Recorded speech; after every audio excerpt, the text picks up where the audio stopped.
platforms and podcasts and shit now because TYT just ain't left enough for most of us that like started out on TYT. It's just like most people I know that started out on TYT do not watch TYT anymore, and they need, Oh, they I need agree. another source of news. Last time I watched TYT is when Jank was telling everyone, TYT. "Hey, you gotta vote, you gotta push for Elizabeth Warren to be VP." Yeah, And that's yep. when I saw that I was like, "Nope, I'm out." I Same. remember That was the Jankin. exact same. Do you guys remember when Jankin? We're live now, by the way. Oh shit. Oh, I just launched. I think it thanks. was a good start. Oh, By the thanks. way, Thanks welcome. for the reminder, man. Thanks for joining us. This is Nick, Social Cinema. You guys know how I do. I usually start mid conversation. Welcome to Fred Hampton Left. This is Black Liberation Politics 3. We're gonna have a great roundtable. We have Kahmali Rose from the Radical Democracy Show. Welcome to the show, man. Thank you for having me. Appreciate you having me on here. Yeah, and all you guys know, RJ, he hosts a revolutionary jargon here at Fred Hampton Leftist. How you doing, RJ? I'm doing great. Fantastic. So I want to throw this roundtable together because I had a great conversation with my friend Kamali here. We was discussing like what it's like to be a black media content creator in this environment. I was talking. We had a conversation with Sabrina Sabbs, and like you guys know, Sabrina Sabbs is our new member we have at Fred Hampton Leftist, and we are loving it, loving her with our network thus far. She's been killing it. But I remember Kamali was on fire. He was on fire that night. So as soon as we got done our conversation, I'm like, I definitely gotta make sure I get you on Fred Hampton Leftist. So I just want to get a chance for you to introduce yourself to our audience because what we want to do here, we want to like not only just grow the channel, but grow as many Black leftists and expand our network as much as possible. So before we get started, I just want you to get an introduction to what you do, what your show's about, and the message that you try to promote personally, Kamali. Yeah, so it's the Radical Democracy Show. We're on YouTube and Twitch right now, hoping to open it up to more platforms. But what we do is essentially, cover, it's political commentary. We cover economics and politics from a Black socialist perspective. I'm of the mindset, I'm a staunch advocate for workplace democracy and cooperative building and developing cooperative economies. Essentially, I believe in the concept of dual power and in building dual power, which is essentially just the process of building up new systems in institutions in the place of failing institutions like our capitalist institution right now, our government policing, and just really looking towards, how we build from here where we are right now today in our locally, through local sustainability and through workplace democracy, and essentially democratizing all forms of all institutions that we have to exist within. And so that's really what the show is all about. I try to bring everything into that sort of frame of reference. Richard Wolff is a huge inspiration of mine. Cornel West is who I take the title of the show from, Radical Democracy. And so I just really believe in sort of, I saw that, those are great. I mean, it's hard to ever compare yourself. You cannot compare yourself to a Cornel West or even a Richard Wolff.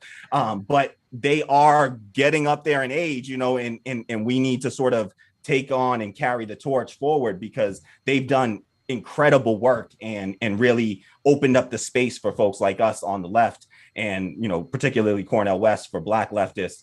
And so I think that is just incumbent on us to use whatever platforms that we have to advocate for poor working class people. And so I try to do that as much as possible, and just using the sort of stories of the day, the news of the day, as a frame of reference for advocating for workplace democracy, essentially.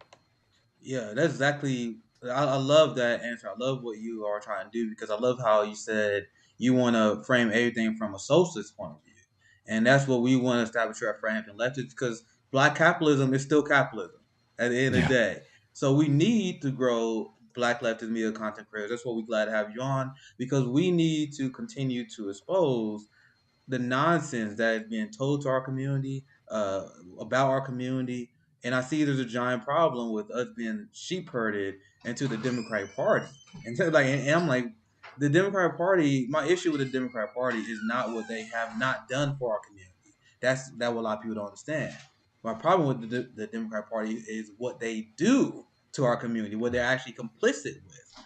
And today, I mean, we have Kamala Harris. She's trending right now. And she's the perfect example of that. she is the perfect example of what I'm referring to when my criticism of Kamala Harris is not, dang man, I don't like Kamala Harris because she don't do enough for the black people. My criticism is because she was actually participating in locking up black men. And she was pushing prison slave labor. She was pushing civil asset forfeiture. And the messed up thing is, I'm gonna share screen this so you guys can see because this is gonna be the first thing we talk about. Kamala Harris is a long line of these black oligarchs. Let me give me 1 second so you guys can see what I'm referring to here. Share sound. Cause we gonna discuss this because this is what she in the news for. Joe Biden thought it was a good idea to put a cop in charge of the immigration crisis. And I'm gonna get RJ thoughts on this first, but we're gonna watch the video, see what Kamala Harris says, and see why everyone is upset. We're gonna start with RJ. I want to get his thoughts immediately when we get done playing this. I just want to make sure I check audio. Give me 1 second. Folks in this region who are thinking about making, I want to be clear to folks in this region who are thinking about making that dangerous trek to the United States-Mexico border. Do not come. Do not come. The United States will continue to enforce our laws and secure our border. There are legal methods by which migration can and should occur. But we, as one of our priorities, will discourage illegal migration. And I believe if you come to our border, you will be turned back. So let's discourage our friends, our neighbors, our family members from embarking on what is otherwise an extremely dangerous journey. I want to be clear.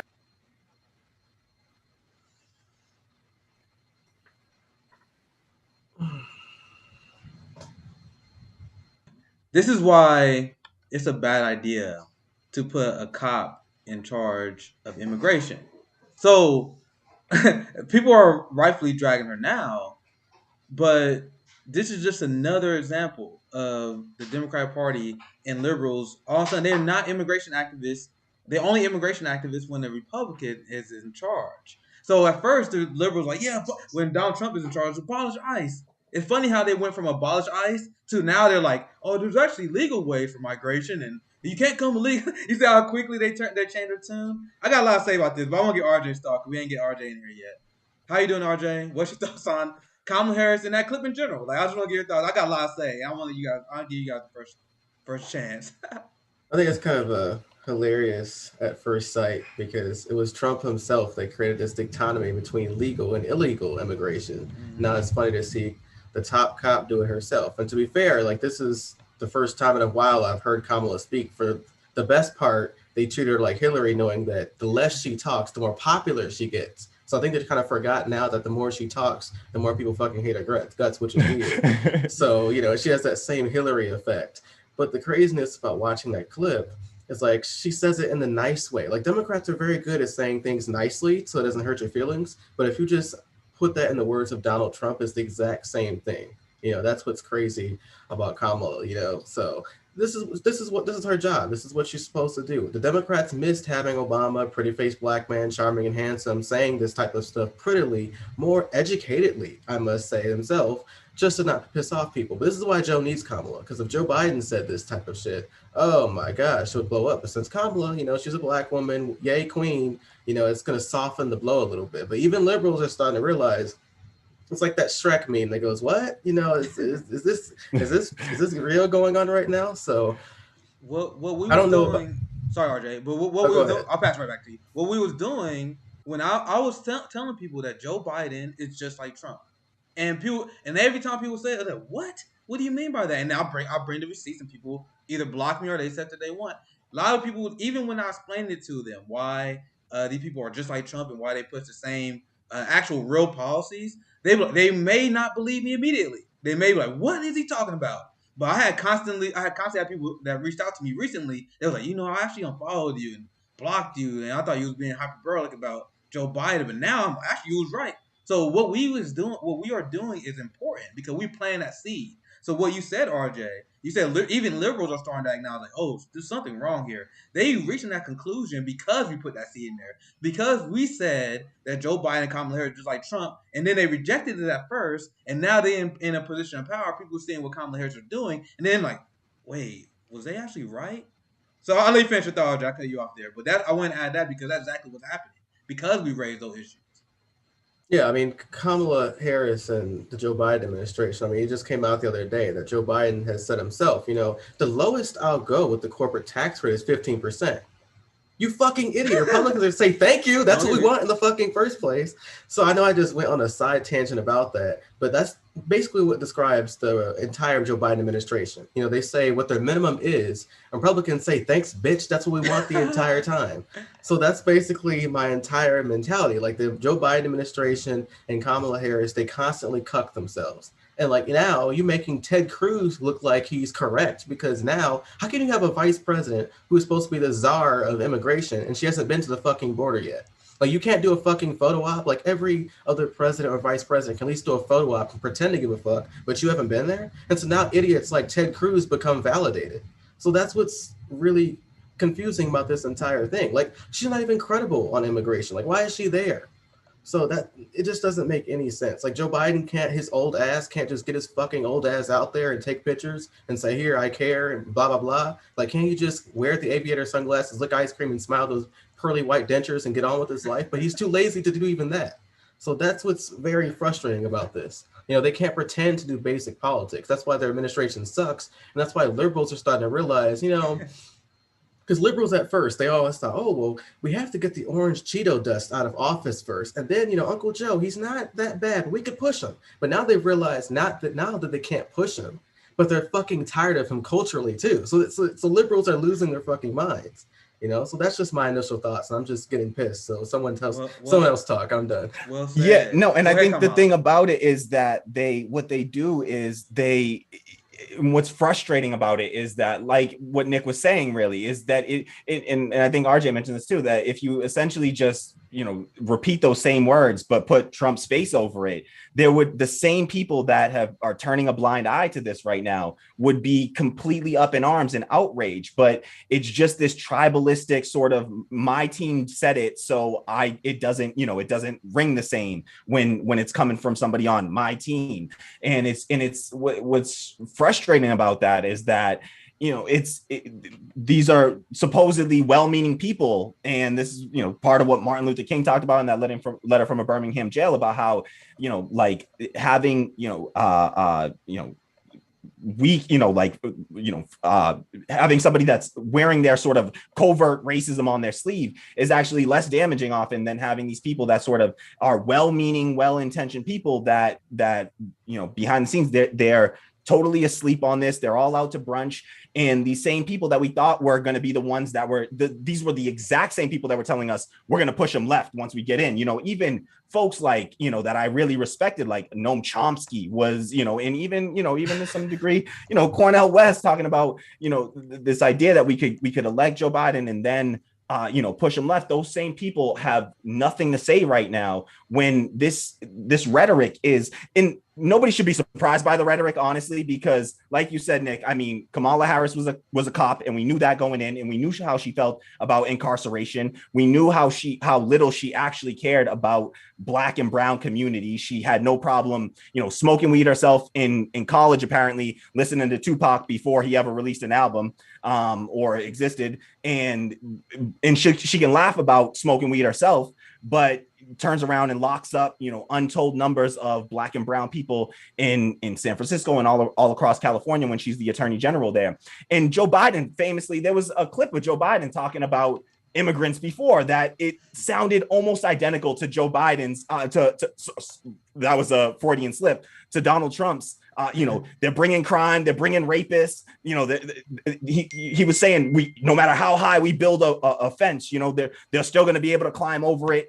And they're bringing drugs and they're bringing crime. And so the reality is, it's not even like some people like to think that the Democrats are just weak or bad at doing their job, but I really don't think that's the case. I think that they're very effective at doing what they want to do, which is to uphold this, corporatist capitalist system and to continue their sort of conservative policies, but under the guise of liberalism. And so this is they're not, it's not that they're weak or ineffective. They're actually quite effective. It's just that they are working, hand in hand with the Republican Party and the conservatives, because let's be real, that's what Kamala Harris and Joe Biden's ideology really is. They're not even, centrist by global standards. They would be considered right-wing anywhere else in the world. Yeah. Amen. That's how we had to bring Kahmali on here. That's exactly why we had to bring Kahmali on here, because you hit the nail on top of the head. Joe Biden is not a centrist or a moderate. Kamala Harris is not a centrist or a moderate by any stretch of the imagination. If you guys don't believe me, I hope you guys understand that. I mean, we just played a clip of Kamala Harris speaking about the issue of immigration. Kamala Harris sounds just like Marjorie Taylor Greene on the issue of immigration, on the issue of Israel, and on the issue of criminal justice. And I'm assuming, do you guys know where Marjorie Taylor Greene stands on marijuana? I'm assuming she doesn't support it. But do you guys know that the majority of Republican voters, I ain't talking about the politicians because they sell their people out the way Democrats sell our people out, right? So the majority of the Republican voters support a public option. But Joe Biden can't even deliver that for us. The majority of Republican voters support decriminalizing marijuana. So they support ending the war on drugs. We can't even get that which was a promise from Joe Biden and Kamala Harris. But you guys want to say, and let's be real, that war on drugs is a lot of what is fueling this, migrant crisis in the first place. That war on drugs is exactly what's doing this. I'm glad you brought that up, because I want to get back to that Kamala Harris clip. And I mean, this is just another example of a neoliberal black oligarch pulling up the ladder behind them, because Kamala is a child of immigrants. And I'm going to tell you guys exactly why Kamala Harris is saying what she's saying, because I like to break down politics outside of just the surface levels. But the surface level, she's just saying something that's insensitive. I want you guys to understand that Joe Biden in the United States, they are supporting fascist dictators in Haiti. They're supporting the fascist dictator in Guatemala. So they are supporting the violent, oppressive regimes. So the reason why Kamala Harris sounds just like Steve Bannon, the reason why she sounds just like Stephen Miller right now, is because these individual politicians do not change the direction of the U.S. empire. Especially when we have someone like Kamala Harris, who is just a career climber who want to do whatever they say. So what she is saying there, they have to demonize the migrants who try to seek asylum. So that's why Kamala Harris falsely claimed that they can't seek asylum, even though they have that legal right to do so. Because if we accept these people for asylum, that delegitimizes the regime we are propping up. Let me repeat that. If Kamala Harris says, we need Guatemalans, go ahead and come by. Haitians, if you are seeking asylum, go ahead and come by. The reason why, if they don't say that, because that would delegitimize the regime they are currently propping up. So it's actually more evil than people think it is. Because people are like, she's following standard U.S. immigration policy. No, it's just like you said, Kahmali.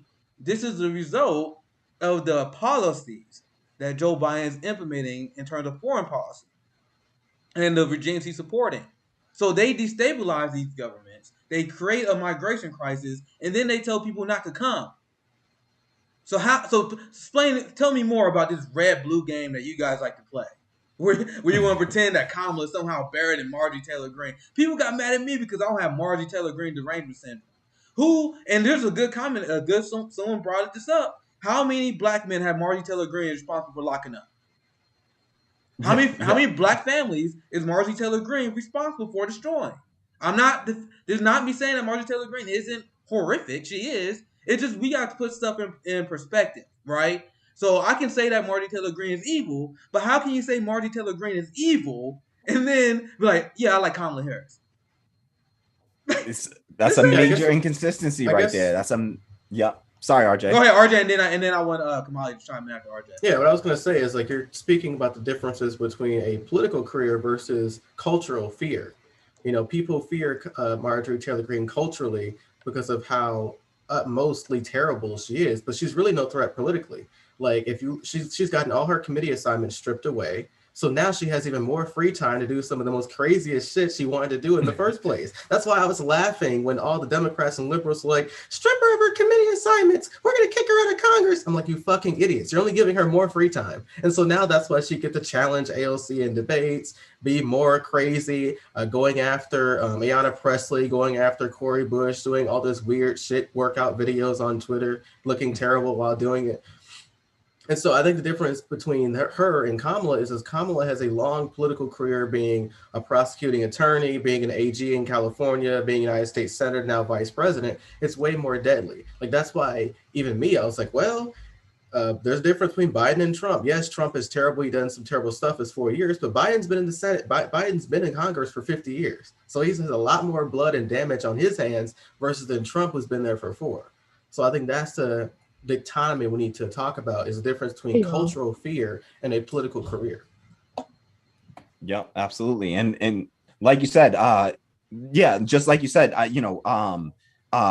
this in just harkening back to something that Nick had brought up too, is this, this idea that they are always willing to feign as if they are progressive and on your side when they're not in power. And this speaks to what RJ's point on power. And that's why our focus always has to be on power. Who is in power? Who holds power? And in how are we holding that power accountable? And so in this instance, in the case of a Joe Biden versus a Donald Trump, Joe Biden has held power for a lot longer than Donald Trump has held power. And what he's done with that power was on display for all of us. And so many of us, Black leftists, were warning of this beforehand and talking about how it was so crucial especially for Black voters who are so, they've been essentially politically captured by the Democratic Party at this point. And Breonna Joy Gray has made this point that Black people have been politically captured by the Democratic Party because they use the threat of essentially saying, well, where else are you going to go? They know that they've set up a 2-party system, and now all they have to do is tell you, well, what are you going to do? You're going to vote for the Republicans? And so they use that threat, and then they use scare tactics against third parties, as we know, to make you feel like, oh no, Ralph Nader, you're gonna disappoint, you're gonna cause an upset. And really all the while, they are using this. They want to have a controlled opposition. They want to be able to, and when it's not the Republicans, then they'll use Joe Manchin. And honestly, we've seen that they're even capable of using folks that we consider, progressives going into politics, like AOC and the Squad. They're even able to use them as controlled opposition, to where they continue the sheepdogging process. They get people excited and, oh, we got a younger generation of progressives, and they're saying the things that we love to hear. But the question we have to always ask ourselves, I'm so tired of, even with my news coverage, I've stopped trying to cover stories of like, this politician says they're going to do X. Like, I'm done with those stories. I'm only covering. Tell me what they've done. I'm all about the action. I'm so sick of, politicians can say whatever they want. Look at how Kamala Harris supported Medicare for all. She was a co-sponsor of Medicare for all. And as soon as push came to shove, she backed off that policy. As soon as it mattered, she's turned her back on that. She can talk about how she cares about immigrant kids and kids in cages, but as soon as she holds the power, what is she actually doing? She's telling, migrants that are under, extreme duress caused in large part by U.S. sanctions and U.S. foreign policy, our war on drugs, and then turns her back on them and tells them, don't come up here. The same rhetoric that essentially, what's his name? Little elf looking racist white dude from like Alabama. He was like one of Trump's big supporters. I'm forgetting his name.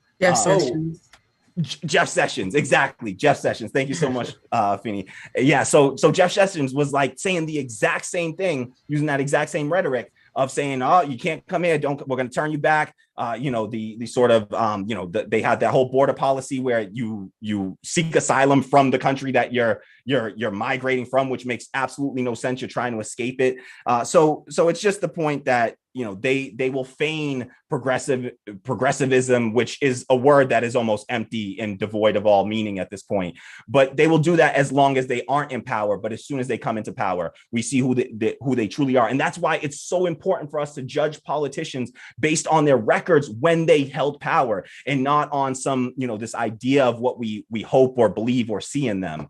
I just think that that's really important. Well said, man. Breaking it down is always Kamali.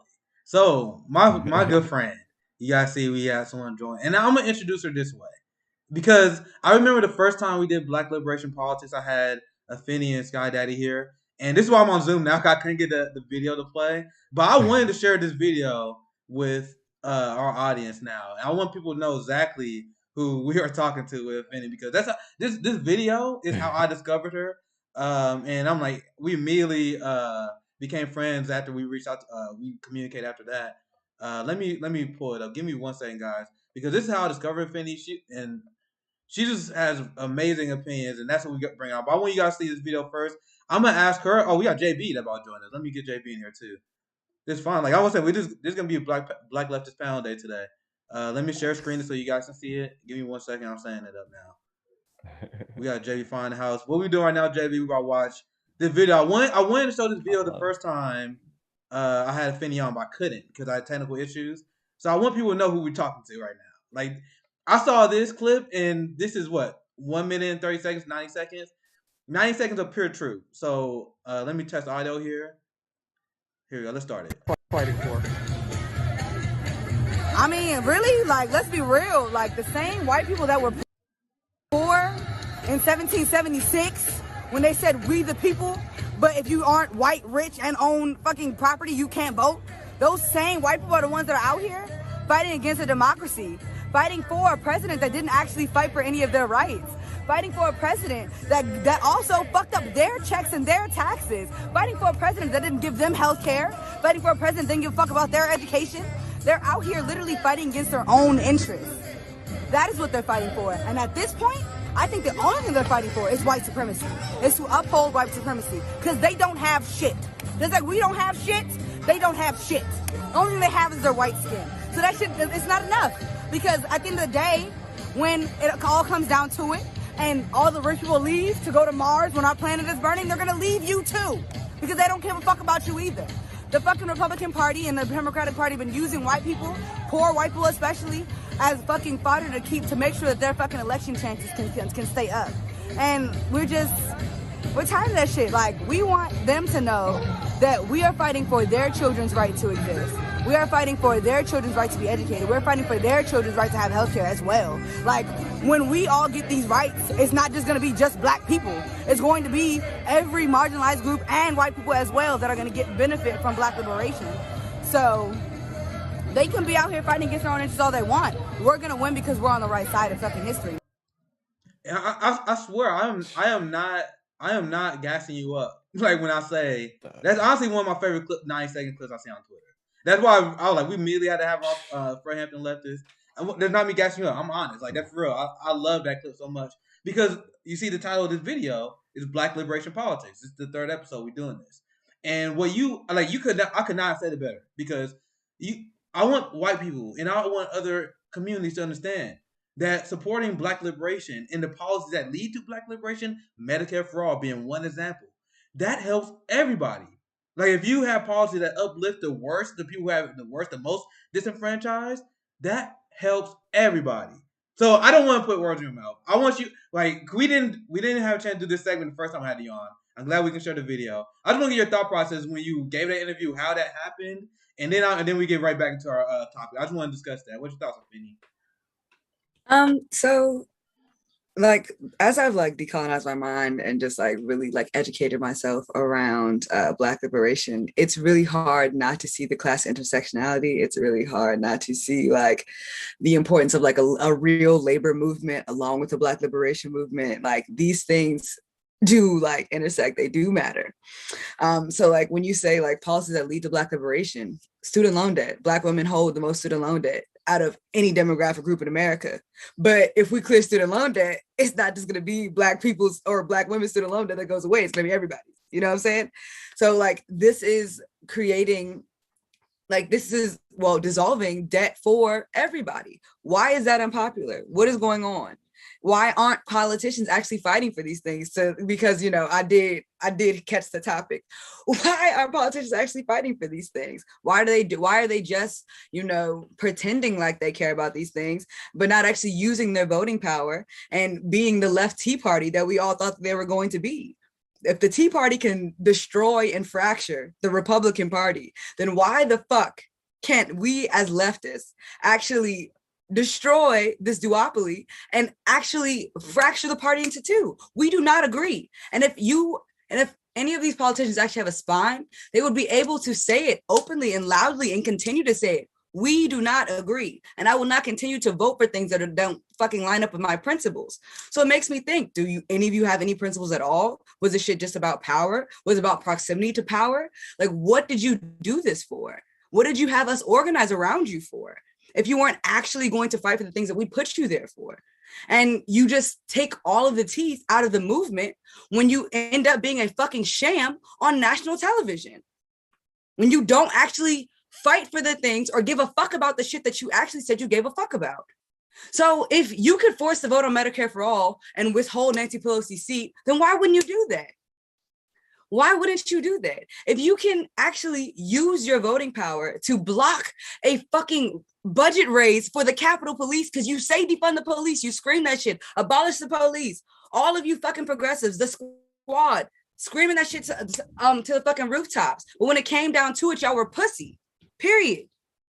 Like y'all did not actually stand up to y'all did not actually stand up and fight for the shit that you said that you cared about, that we organized for, and that Black people are we're tired of being sacrificed because y'all have decided that y'all are too fucking scared to give up your seat, that you're gonna just continue to let us die and continue to fucking tweeting the hashtags. Like, stop tweeting and actually start fighting for shit. And maybe, just maybe, people will have some fucking faith in electoral politics. Because me personally, I'm not voting for none of you motherfuckers ever again. I'm not giving y'all $1.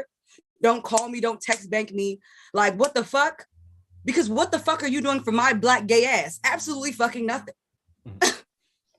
And that's Afeni, ladies and gentlemen. That's why we had to bring her on. But what did she say that was wrong? She didn't say anything that was not wrong. A damn thing. Like, people are upset because there's some leftists who are skeptical of Nina Turner and her campaign that she's running. And I just want to say what Afeni just said right now. AOC, the squad, and these progressives, by shifting to the right and disappointing their own base, they are doing nothing but hurting future candidates. So I'm at this point where I'm at where Finney's at, and I'm gonna give JB thought because he joined the panel here soon. I'm like, this is where I'm mad because I wanted to support you motherfuckers, but you're not doing anything but tweeting. You guys are just glorified YouTubers now. They post Instagram videos and them talking about the establishment. So I'm like, all right, I guess you get a lot of views. You get 250,000 people watching your Twitch stream. You're a glorified Twitch streamer. But when you actually had a chance to use your power and block them funding the police more, just like Finney said, he was pussy. What's your thoughts, JB? I want to bring JB. We got JB from the JB Font Show. He joined us today. I'm glad you joined us, man. What's your thoughts on what we talking about? Okay. First, I want to give greetings to all of you. My brother Nick and RJ, my Fedhampton leftist bros, Kahmali, my brother from another mother, my new sister, Afeni. So wonderful to meet you.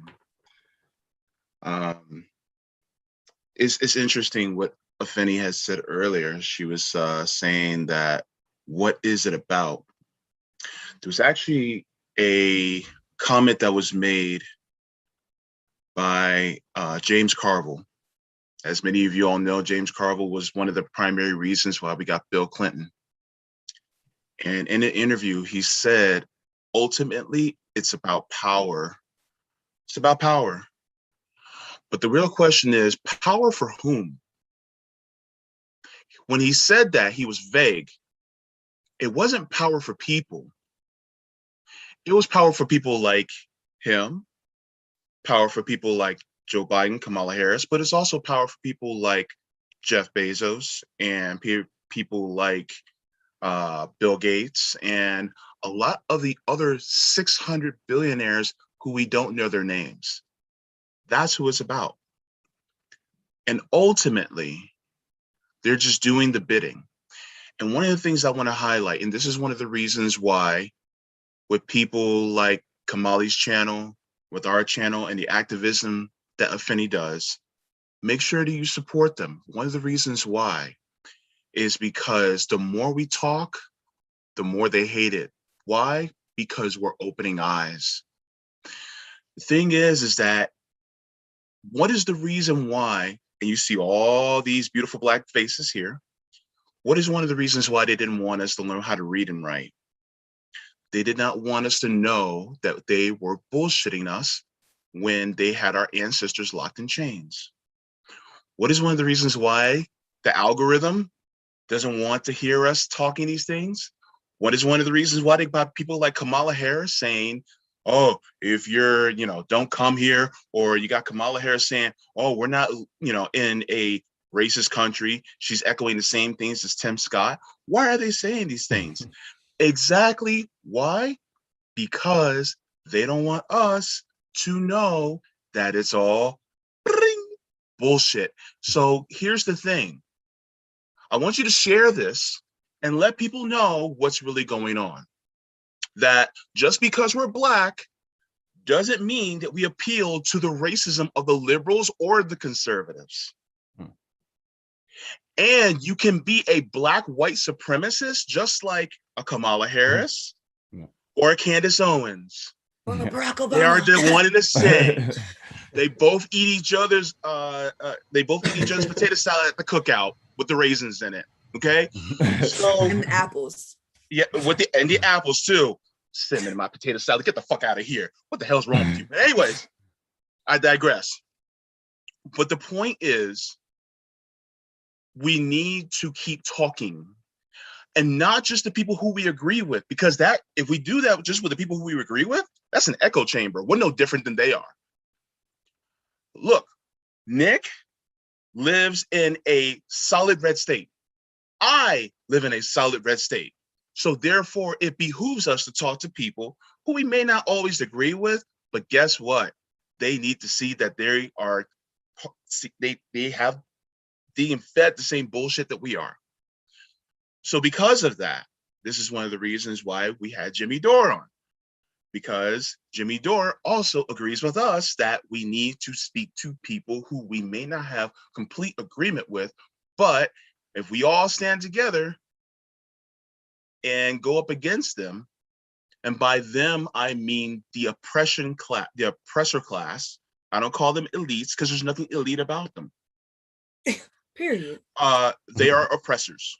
So to have them over us, to allow them to be over us, we got to be the crazy ones, because it's crazy not to do mutual aid in a general strike. That's crazy. That's insane on our part.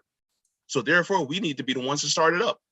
And by talking about it and by letting people know that they are being gaslit, hoodwinked, bamboozled, run amok, being played, then guess what? Then that's what we need to do.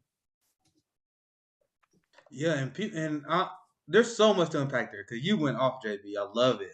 Now I'm literally just sitting here on this panel, just like smiling because this is why I do. This is why I invite people on our show. This is what we want to do at Friends and Leftists. Because I'm being honest, you guys educate me. Like when people like on these panels, I'm like, damn, that's a good point. Damn. So love it. But one thing you brought up is how we live in deep red states, and this is something I'm flagging because I am tired of this red-brown alliance conspiracy theory that been spread to smear people who willing to work with conservatives, because that's what it is. It's a conspiracy theory. We're like, oh, you want to line with the Flash? You want to line with the Boogaloo Boys? Okay, what is your example of a good conservative? So by you saying that, the implication by saying, oh, you can't align with these people is that aligning with the John McCain style Republicans is acceptable. John McCain is just as deplorable and racist and there's nothing you can tell to me about John McCain. He's about as bad as it gets in terms of the crimes he has done against humanity. So my thought is, I'm like, okay, all the conservative motherfuckers are racist.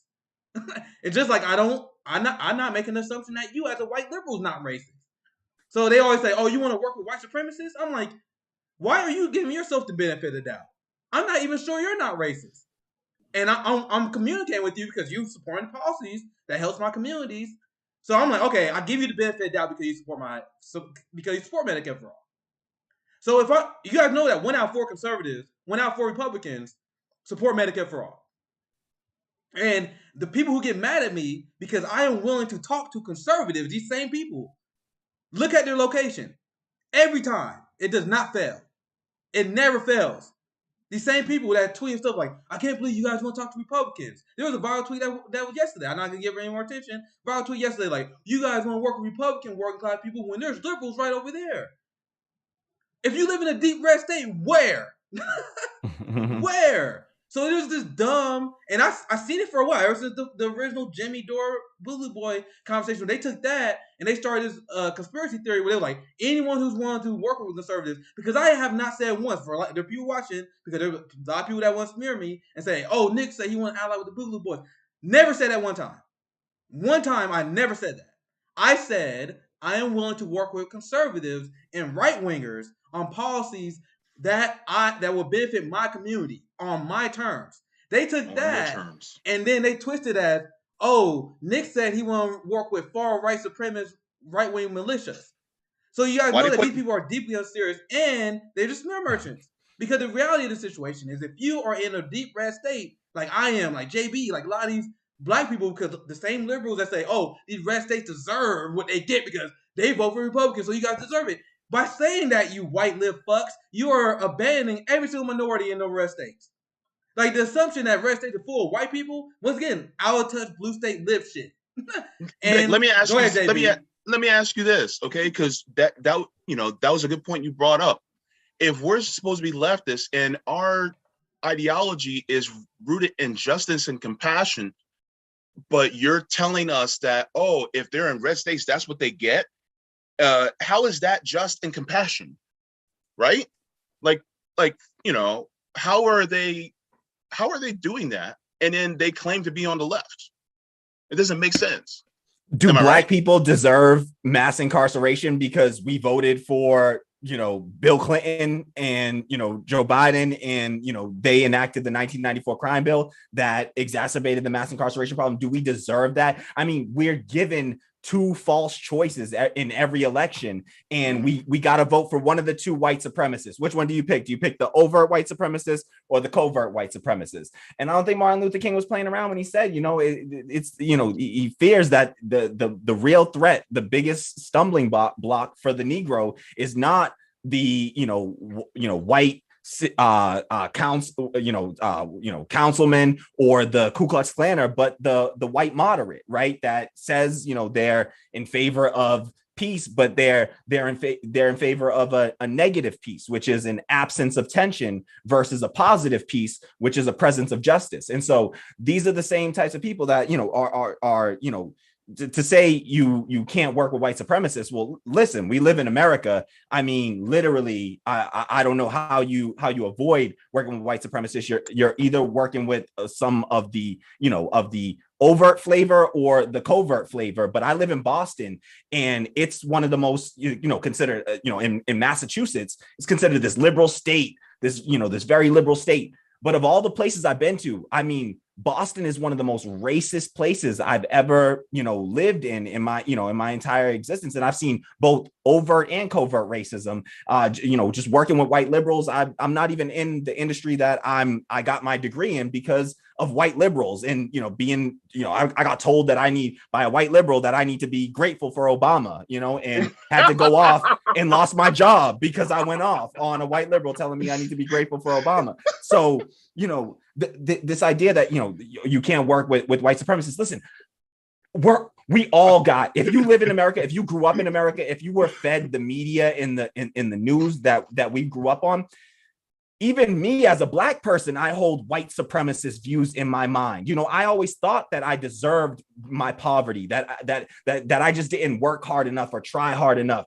And so this stuff is internalized. So if Black people can hold white supremacist views and the idea that white people are superior to us, just by their very existence, then why would we ever absolve any white person, especially white liberals, of that, same white supremacist views? And so I don't subscribe to this idea that you can't work with white supremacists. I mean, literally, pretty much all of us hold white supremacist views. So I just think that that's a ridiculous notion. I will say, I hold a bit of a contrarian view on this in some regards. And I don't think it's really contrarian. What I feel like is like with the Jimmy Dore conversation is essentially like, there's got to be a line that we draw between conservatives and fascists. Like, those are not the same thing. And people have to recognize this and understand this. What Nick is talking about when he says, I can work with right wingers and conservatives on issues that are, where we're not losing any ground, where we're not giving up any ground, we're not, sacrificing our principles, and we happen to align on the issue. Like, if I happen to align with a right winger on the issue of, say, getting money out of politics, which is very popular both in the, for right wingers and left wingers, for the Republican Party and for even members of the Republican Party, not so much the Democratic Party, to be honest, this idea of getting money out of politics.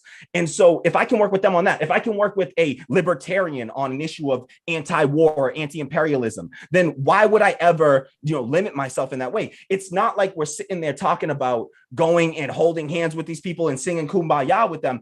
It's if we happen to align on an issue, then you get your people together and you get up in this space. I'm gonna get my people together and we'll be up in this space. And if we happen to align together, we happen to, agree on one or two issues, then we'll meet up in those spaces, and we're not going to be, we don't see any need to fight against each other. We can work together in those spaces. It's not saying that we're going to now be best buds and besties with these people and do, and agree with them on all this, all these other host of issues.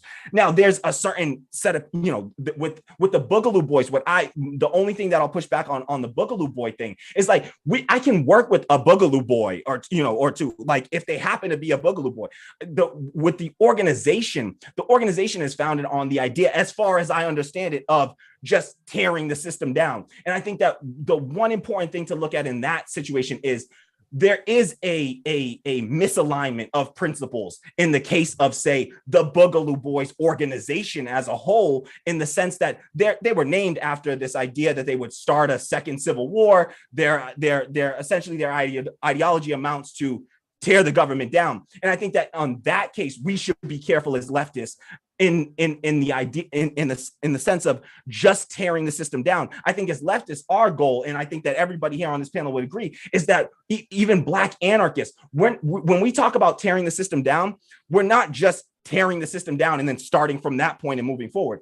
We're talking about building up systems to replace the existing system. It's the idea and the concept of dual power, of building up these new institutions in the place of these failing institutions. And so because the reality is, who stands to benefit if in a vacuum of power, right? If we just tear the system down as it stands, if we just go and we tear down the government, destroy the government, right as it stands right now, and don't build anything in its place, then I think that it is a reasonable thing for a Black leftist to look at it and say, who stands to gain or benefit in a power vacuum? And in that sense, yes, the people with money, guns, power right now as it stands, and that tends to be fascists, and far right wingers in this country and around the world. So we're not talking about just tearing down the system, and we're not aligning with them on this issue of like just tearing down the system. Yeah, we'll get together and tear down the system after we've built up our institutions and built up these things in its place, and these systems in its place that allow us to still, be protected and to protect ourselves and our communities. And that's why even things like, Second Amendment rights and things like that, I think on the left, we got to get more serious about, about getting trained and being in having adopting things like, arming ourselves, what the Black Panthers were doing, but doing it in a smart way where we are actually protected, where we understand these things and allowing us to protect ourselves in our community. So when I think this whole this entire argument has been like, completely misconstrued by a lot of people who are just simply looking to sort of do the basic outrage politics sort of thing. They see something, they just want to get angry over it and not try to understand the nuanced take. And I think that Nick and James have a very nuanced take on this, and are saying it's about aligning on specific issues, and not just that we are here to be best buds with these people, and we're not sacrificing any of our principles in that effort. And so I hate to see how people are trying to turn this into like, this red brown alliance type of rhetoric, when it's really the idea of working with conservatives is not a red brown alliance. They are not, they are not brown. They are not fascists. There are plenty of people who consider, just the same way that I consider myself a centrist. I used to say shit like, oh, I'm socially liberal but fiscally conservative. Like 5 years ago, I was saying dumb shit like that, and like I had a political awakening and was able to shift to the left. That's the same way that there's a whole lot of people that simply self-identify incorrectly as Republicans or right-wingers. And when you actually go down and talk to them about the issues, they agree with us on like 90% of the shit that we are out here fighting for. So why would I ever limit myself and not work with those people when those people are more willing to work with me than some of the, Joe Biden liberal types? So, and what they're doing is essentially telling us to like universally disarm ourselves, essentially, both literally and figuratively. And to try to, so that we're truly powerless. We know we already have small ranks. We got to build those ranks up, and it's done by reaching out across the aisle and across the board, and meeting up where we have common alignment. And so, yeah, absolutely. And what you laid out there was on the money, perfectly said. And what you said is exactly why I've been pushing back on this whole red brown alliance bullshit, because to me it's a clear concerted effort to prevent class solidarity, because you outlined correctly why we should be hesitant of working with the Boogaloo Boys. Once again, people smear me for saying we should work with the Boogaloo Boys, but I never said that.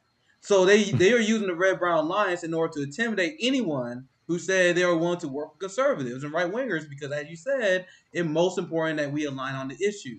And there's not any point where I know friends who've been smeared as people who want to push the red brown lines. And the only thing that I listen to their shows, I've read their tweets, and the only thing they say is like, yeah, if there's a conservative, no matter what organization you're part of, but if you want to help me get Medicare for All, a Medicaid expansion done on the ballot initiative, we're not going to turn the signature away. Because so they say, oh, Nick advocate working for the Boogaloo Boys. What does that mean? Like when you say work for, what does that mean? You guys need to log off. Because I've been asking people, and I'm gonna get you in here, JB. I've been asking people like, what is your example of this red brown alliance that you guys are pushing? Because I've volunteered in multiple states for Bernie Sanders, or I organized with Kansas City Sunrise, organized with Kansas City Tenants. I have not seen it. Like, and I ask people like, in your local elected organization, do you see anyone who are like, yeah, I think we should organize with the Boogaloo Boys. I think we should team up with fascists. Yeah, I think this is how we. I don't know anyone who does that. So I think this is a concerted effort to divide the left, to create this McCarthyist witch hunt where they smear anyone who they don't like. Because I'm one of them. When they were like, oh, he said he wanted to work with conservatives. He's red brown. And if you don't see through it, I'm sorry, I don't know what to tell you. But what was you about to say, JB? I want to place a hypothetical, and to anybody watching or anybody in the future watching, I want to place this hypothetical and see how it works out. Let's say hypothetically Donald Trump won the re-election, and Donald Trump said, you know what, I think we should have Medicare for all. And if the Democrats go, no, we do not like Trump, we're not going to help them with this whatsoever, who would you go after, Donald Trump or the Democrats? Well, I guess. What if Donald? Okay, go ahead, please. I guess we need to really realize who our enemies are. Like, honestly, like I feel more resistance. I feel more of an opposition from people that are on the supposed left. I feel like the people on the supposed left are the ones that are blocking these policies that actually aren't, that actually aren't really supportive of these policies, so they're willing to sabotage them from the inside out. So when you talk to conservatives, especially like far right wingers, like outside of the white identity politics and the racism, we agree on a lot of different things because, again, they want healthcare. They want to have ambulances and hospitals in their fucking neighborhoods too. They want to have proper education. They don't have the infrastructure to have Wi-Fi or anything in their rural neighborhoods either. They don't have access to public services. They don't have access to social services. And them poor white motherfuckers is also going to jail. And they can't afford those fines. Some of them poor white motherfuckers sitting in jail right now because they can't afford bail. So, like, they understand, that there needs to be real structural change. The problem is that they don't see us as equals a lot of the time. And that's my problem with conservatives. It's how can we agree on certain things, especially being anti-war, especially being anti-imperialist, because let's be real, outside of all of the fucked up, horrible shit that Donald Trump did do, one thing he did not do was start a fucking stupid ass war for no reason. He tried it, he postured for it, but even when he ran on an anti-war platform because he knew that would help him win. Mm-hmm. So it's like people's lives are in danger. So what are we going to do? What is the next step? Is it going to be to continue to fucking heel to the Democratic Party and say, like, let them tell us to wait? What the fuck are we waiting for? So if I cannot get if I cannot get the support that I need from the supposed blue team, and there are people on the supposed red team that agree with the same exact policies that I do, but honestly are just so fearful of culture and change that they decided that they want to be racist white supremacists instead of just voting for their own interests. If all it takes is maybe some education, or even if it takes like a degree of separation, are you going to vote for this shit? Yes or no? Are you going to support candidates that fucking support this shit? Yes or no? If it fucking comes down to it, I do not fucking believe that, we should fucking, until we do gun control of the military and the police, fuck no. We all need to arm ourselves. Are y'all crazy? Why the hell would I give up all of my rights to a weapon, but still have these occupying police forces, these fucking occupying military assassins in the street, ready to shoot me at any time? Fuck that. Literally fuck that. And then on top of that, like when we actually start to get to a place where people really are fed up, where a labor movement really does get started, and when people are just like truly at their fucking wits end, we have nothing to fucking lose but our chains. You don't think that they're gonna start opening fire on our motherfucking asses? Y'all niggas better learn some target practice. Oh fuck. Like, I was in the military. Do I believe that there should be AK-47s rolling around in our streets? No. I mean, I shot the heavy artillery. That shit is not shit that I feel like should be readily available in any gun shop. But am I handgun qualified? I absolutely am. So if I need to use it, will I use it? Absolutely. And that's one thing that I cannot stand about the left. You guys keep virtue signaling and talking about all this safety, but when it comes down to creating real safety, which comes from strong social safety nets, which comes from actually investing in community and investing in people and not fucking letting all the money float at the top, that's what safety is. But y'all don't believe in real safety, and then you want to take away the one thing that might keep me safe. Yeah, you can definitely suck my ass on that. Like, no.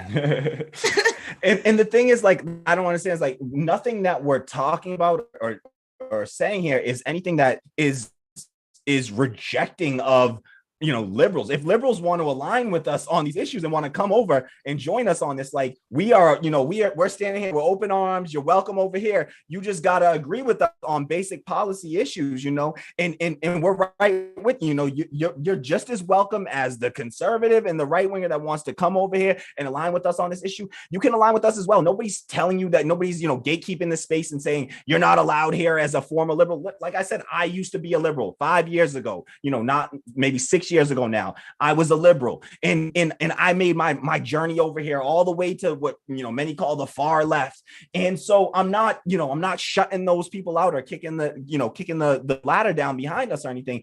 They're more than welcome to come over here. Nothing that we're saying is rejecting of those people. It's to say, we just feel like we shouldn't have to do as much work to bring these people over because they claim to agree with us on all these issues. They cared. They put BLM in their profiles and all that, and don't do the real work of investigating what does that actually mean and how does what actions do I need to take.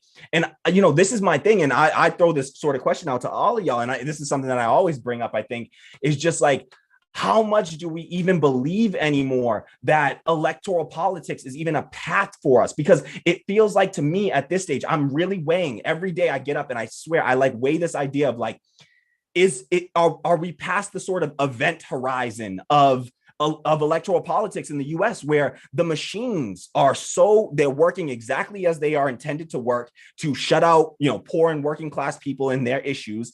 And so how much of it are we even, what do we even believe that we're going to be able to accomplish? Because so much of what we need to accomplish, it does require, for me, I'm not completely like, I don't consider myself yet a Black anarchist because I do believe in things like a Medicare for all and, in certain, federal protections, minimum wages and things like that I don't know I just don't have an understanding yet of how we enact those things like a universal healthcare system without something that essentially operates like a state. I don't care if it's called a state or what. I'm not in favor of states or nation states. But, I still see the need for some sort of structure like that in order to implement these things. But this is why I advocate so strongly for things like workplace democracy and for building cooperative economies, because I feel like it's a way for us to start to build it up while being like, fuck everybody that doesn't want to take part in this. If you want to keep on being a wage slave and devoting your life and your time and your energy and your blood, sweat, and tears to some employer somewhere that's going to exploit the shit out of you and discard you at the first chance they get, well then good, you keep doing that, you keep doing you, boo-boo. But if you want to do the shit that we're talking about, it feels like to me the only path forward, sometimes it feels like, is to start to build it up. Things like what they're doing in Cooperation Jackson, I think it's Jackson, Mississippi, where they are, they've essentially started to build a cooperative economy, collective cooperative economy. It's primarily Black people, and they are, they've taken that from building up economic power first through collective, workplace democracy and cooperative economies, and they built up economic power, and then now they're using that economic power to establish a political power. Because even we saw this, Jackson, Mississippi was one of the places they lost water recently, and there was like a whole month that Jackson went without any water, and the whole world just kind of turned their back on them like they did to Flint, Michigan for the last 5 years. And the Cooperation Jackson was pivotal in helping to actually distribute resources to people, because it's doing the work that folks like Rome are doing, where they're actually out there on the ground, and what Afeni's talking about of being actually on the ground and getting resources to our people directly, instead of what feels like at this point almost a just exercise in futility of trying to take over the Democratic Party, what have you. I don't want to abandon electoral politics. I think we should be voting third party and using that vote there. But I think they've narrowed the idea of what democracy even is in our minds so much to the idea of just showing up every 2 to 4 years and checking off some name that they've pre-selected from a list of names on a ballot and casting that. And they got us thinking that that's what democracy is. And it's not even close. Democracy is this concept that if something affects us, then we should have a collective say in that thing. We should have a collective say in determining if something is directly affecting us. And so, but there's so much of our lives that we have no control over at this point. And it feels so frustrating. All the time I spent thousands on these politicians. Like you said, I won't give another dime. People are talking about Nina Turner. I'm like, what have you not learned from all these other ones? Like, they're the same thing. They talk a good game. They mean well. I'm sure they mean well. They convince themselves that they're doing good work, but it's not working out. The outcomes are not getting us what we need and what we know we deserve as human beings. And so my whole focus at this point is, how do we start to build up that collectivism and cooperation in everything that we're doing, even here in independent Black left media. I'm like, we got to start to think about how we are going to, be anti-capitalist in our very existence, and not to propagate and perpetuate these same systems of hierarchy and authoritarianism in the places that we exist. And you see it with what the Fred Hampton leftists are doing, just trying to be more democratic in the way they operate. And I think that that's a model that we really need to start to look at and look outside of electoral politics for now, in order to build up enough economic power that we can actually start to take control of some political power. And I just think that, I don't know if it's a chicken or an egg, cart before the horse kind of situation, but I'd love to hear y'all thoughts on, how much. Yeah, I'm glad you brought that up, because I think you was asking about our thoughts on electoral politics. I vote last. I want to get RJ in. I'm glad you brought this up. It's a pretty good topic of conversation. RJ, what's your thoughts on? I'm going to frame it this way: what are our options as a left-wing movement to affect change, and how do you think electoral politics fit into that? So I'll frame it that way. What's your thoughts, RJ? Okay, so I have 4 main points, and I've covered really left movement building on my show. I'll leave like 4 episodes on it. And really the controversy that's going on with FHL in general breaks down to 4 points: organizing, political organizing, movement building, and political ideology. The reason why I brought up those 4 points is because those, like the Boogs or whatever, they're ANCAPs. So yes, they want to abolish the existing machine, but they're not necessarily for abolishing capitalism. They just hate the current iteration of it, and they want to redo it in a different form. If you look at the anarcho-communists, the anarcho-socialists, they want to get rid of this current economic machine, but for socialism, for communism. So that's the main divide. So for those of us that are here, those of us here are like, okay, well, if you look at the current conditions, we're right about the anarchism type, but the end goal, we'll be fighting off whether we want to do capitalism again or communism again.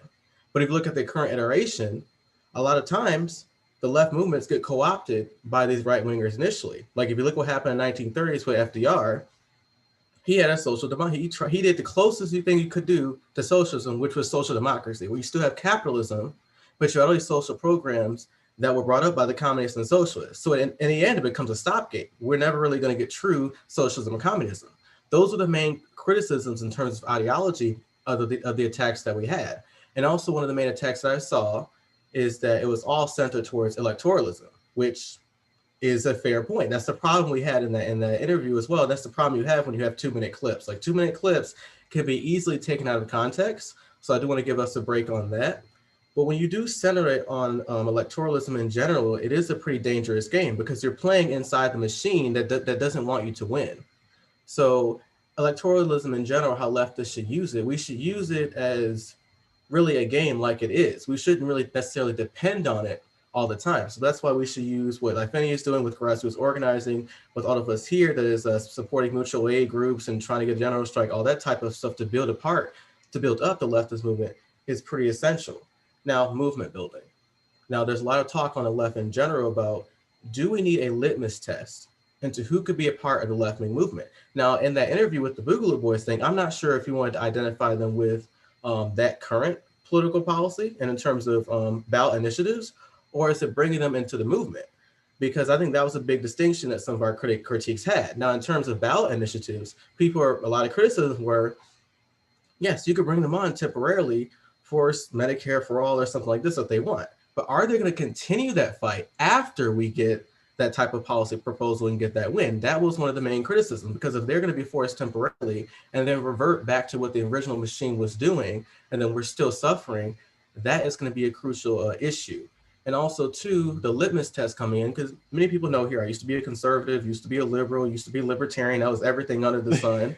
So, and by the way, all my socialist and communist friends, they didn't tell me everything initially. They were like, come back and make sure you actually understand what I told you. Come back and make sure that you are actually for the shit before I let you come in. So that's why I've came to the left pretty quickly, is because I've done my independent research. I've asked questions. So on one hand, the litmus test at one hand can be a little bit excessive, in my opinion, but it is necessary to ensure that people are coming in aren't going to corrupt your movement and make it something that's different. Now, why do I bring this up? Because if you look at Magnus, the guy who said that in that interview with Jimmy Dore, he said, look, our ideology as the Boogs is this, but and he also admitted that he's not necessarily sure the other people coming into the movement, because it was so big, are representative of that same ideology. And I think what's interesting about this scenario is that it's completely antithetical to our left-wing movement. Think about it, guys. Left-wing movements in America are synonymous with being horrible at the top and consolidated and right at the bottom.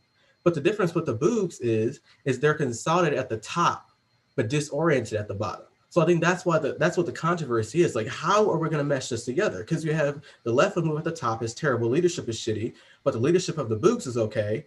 But if you look at the the organizing at the bottom for the left-wing movement is solid, but it's so disfractured and disorganized on the right for the Boogs. So how can we come together as a movement to actually reach a common goal, which we all know is class solidarity? That's why I believe that we should have had more time to debunk that, because it would have made things so much more clear. Now, the next part I'm going to talk about more is really the ballot initiatives. I think I've touched upon it briefly. And one of the issues, actually, I already talked about that. But yeah, those are my thoughts. I had to take a long while to really digest that and to completely understand the criticisms and as well as some of the compliments as well. Because yes, at the end, we do want class solidarity. We want to end racism in general. But it's really a tough conversation and also too, this idea too, that in general that, hey, if you have this person on your show, then you're a fascist, or hey, you can't have these people on your show. Now that I'm learning more about that, it's like, well, push back on the stuff that you need to push back on. But in the end, in general, it's best to hear it from the bird's mouth than to hear it somewhere else, and it's really foggy and unclear. Like, there's a psychological analysis that if you tell a person a story and the next person you told a story to tells another person, the likelihood of it going on and you all having the same story is very low. So that's why it's in general great to really hear it from the bird's mouth and ensure that what's going on is true. So what I just broke down for everyone really is the struggle with left-wing movements, left-wing battles and policies in terms of electoral politics, working with those on the right, because I do agree that not all conservatives are fascist or racist or whatever. They just believe in the systems that are put in place because that's what they believe they're comfortable with and at sometimes get benefits from. But if you look at some of these other fascist right-wingers or something, yes, they're with the shit. So there are levels to this. Not everyone is fascist and all that type of yada yada. So what I just broke down is ideology. I didn't notice I told you the difference between the ANCAPs versus the anarcho-socialists and communists. Well, I also broke down this movement building, how the movement structures are, how the structure of the Boogs is versus the ones for the left, how difficult it can maybe to work together. I also broke down ballot initiatives, how the biggest fear on the left is that, yes, they'll be with us for these certain ballot initiatives. What about after those policies are done? Are they going to still be with us? Are they in the end abolish the system but make themselves the ruling class? Like, I think that's pretty far ahead, I must say, but I think those conversations are valid. But at the same time, initially, I wish there were more, I would say, ideas given to how to fix the current construct so you don't get that future a catastrophe later. And also the last part is organizing. I think this is what goes into what Roma's been doing down the ballot, which is called materialism, meaning you appeal to an individual's material needs to change their lives, which opens the door for someone to be more likelihood to be a part of your ideology. That is the biggest thing the left is missing, because everything's about ideology, everything's about movement building. You have to start with materialism. And that's what the establishment does all the time. That's why they throw $1,200 checks at your feet to keep you to be for the system. But we as leftists, we should say, hey, look, not only do you not have to depend on our handouts that we're giving to you, let's work together to create systems to put in place where you can be dependent on each other and not the machine. So I think that's the one part that we're missing about leftism in general. That's the last part. It's about materialism, appealing to an individual's needs to create a better community for everyone. So those are my 4 points: ideology, movement building, ballot initiatives, including politics, and materialism. So the reason why I wanted to break that down for everyone is because there's a reason why I haven't been responding on Twitter about this, because I really want to do some research. I was talking around. I really wanted to make sure I was coming correct before I give an answer. Yeah, that's why we like RJ. RJ is always well researched. This is a very big issue, and I noticed some of the critiques were valid, some of them weren't, but I believe, and that's why I believe too, that hey, if there's someone like the main person that was attacking us, hey, maybe we should have a conversation. Maybe not. If we all agree to not slander each other personally, it could be productive. So I've talked long enough. That's all I Yeah, have to that say. that was a great points, RJ. And I know you was responding to the criticism they said, because the criticism was that yeah, you guys pushed back on Jimmy and the Boogaloo Boys, but that clip you guys didn't do it. Guys, you can only upload 2-minute clips on Twitter, and that That's why clip I don't do it. I was don't do literally it. just Jimmy Dore speaking. Every point you said, RJ, 100% valid. I don't give them any credibility though, because they're smear merchants who are not working on an intellectually honest basis. And the reason I say that because we literally post clips where we debunk that otherwise. And then another reason why they're unhonest, because they be like, well, we were just responding to that clip, and that clip is saying like you saying you want to work with the Boogaloo Boys. For one, I didn't speak in that clip. Secondly, the text that came from that clip was me literally saying that the Red Brown Alliance doesn't exist because no one wants to work with them. So not only was my text just proving them wrong, the clip himself I never said it. It was just Jimmy Dore speaking. So and then I acknowledge that a lot of the pushback and a lot of people that were quote tweeting that was speaking to Jimmy. So it wasn't them criticizing. I know they was speaking what Jimmy was saying. But then you had the smear merchants who was saying, "Oh yeah, FHL was promoting working with the Boogaloo Boys because of that clip." And that clip, even Jimmy was like, "No one like grills people over there." What will you go ahead, RJ? Yeah, see, here's the reason why people were so the smear attacks against you, they're invalid. But I guess the reason why some people have an issue with Jimmy Dore is that yes, Jimmy Dore understands that there are racial issues in the country. I'm not saying he's a racist at all. He understands cops in America are terrible. I want to get that out of the way. But for some people, they believe that Jimmy Dore is pretty much an extreme class reductionist in the sense that yes, we do want to work together, but at the same time, some of the criticism against those like Jimmy Dore, which kind of smeared on us because Jimmy Dore is a big figure on the left. So if you interview him, regardless of if you people know him or like you, you're going to get smeared about it. So the issue is that are these people that we're working with temporarily or even long term potentially, are they actually going to be for some of these racial policies? Because at the end in America, we're defined by race and class. So yes, you do want to fix the class undertones, but at the same time, if people are still being divided racially, you're still going to have an issue regardless of the class dynamic. So that's why some of the people who are more critical to us were like, we should be doing both at the exact same time. So I'm not really sure how that critique played out in those clips because that didn't really something that brought me Yeah, up. Maybe I that mean, was I a was past. involved in it, so I know what was good faith and what bad faith, and I was telling like there was a lot of bad faith who we shouldn't take like as legitimate because if you want to criticize Dole for being a class reductionist, I personally don't agree with that, but it's fair, whatever, right? But criticize him. The people who's come after us for what Dore was saying, deeply unserious merchants. But you 100% right. I want to get Afeni in there, and then we have JB that will go next. So I want to go back to the original topic. I want to talk about what do you think is a valid path forward for the left now, and what role does electoral politics play in that, if any? So, as an abolitionist, I genuinely try to believe in a transformative, like very restorative state of mind that, people deserve second chances, people deserve redemption, people are valuable. And I feel like one thing that this system is very good at doing to Black people, especially to Indigenous people, especially to Palestinian people, especially, is stripping their value, stripping their humanhood, and trying to basically break them down to nothing. And the best thing that the left can do is, like what you were saying, is creating a space in which we are supporting each other, creating a space in which we are actually giving each other the radical love and the space to grow and to learn. Because at the end of the day, like, we have to dispel all the American propaganda that has been fed to us for all this time.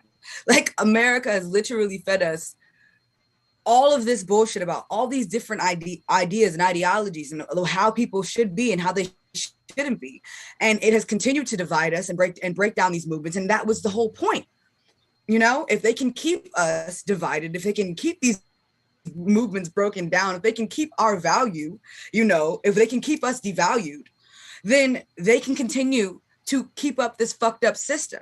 They can continue to take advantage of us and make money off of our backs and spread their fucking bullshit and fascism every fucking place they go across the globe.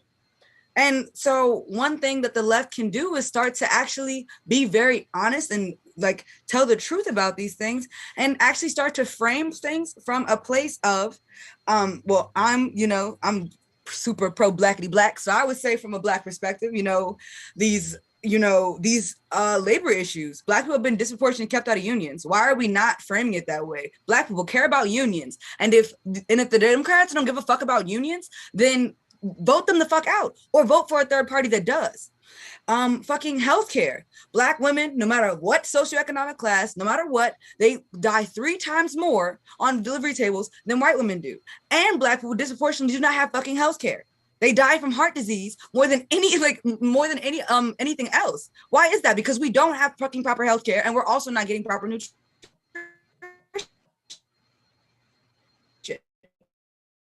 Uh-oh. I think Afeni might have cut out. So yes, we need, because we need to know that. Can you hear me? Yeah, you cut off. Start again from like 30 seconds before. Oh, basically, I was talking about healthcare, but yeah, like basically saying that, like all of these issues can be framed from a Black perspective. Education can be framed from a Black perspective and still touch other people, because they are dealing with the same things. Other races of people, other classes of people, like mostly lower class, lower middle class people especially, and down, are dealing with the same effects of capitalism and of this oppressive ass bullshit ass system as well. So why are we not trying to talk to these people and actually educate them? If you believe that people are redeemable, if you believe that people are worth, the investment, if the community is worth the investment, then we should believe that, like, in redistribution of education, as well as redistribution of wealth.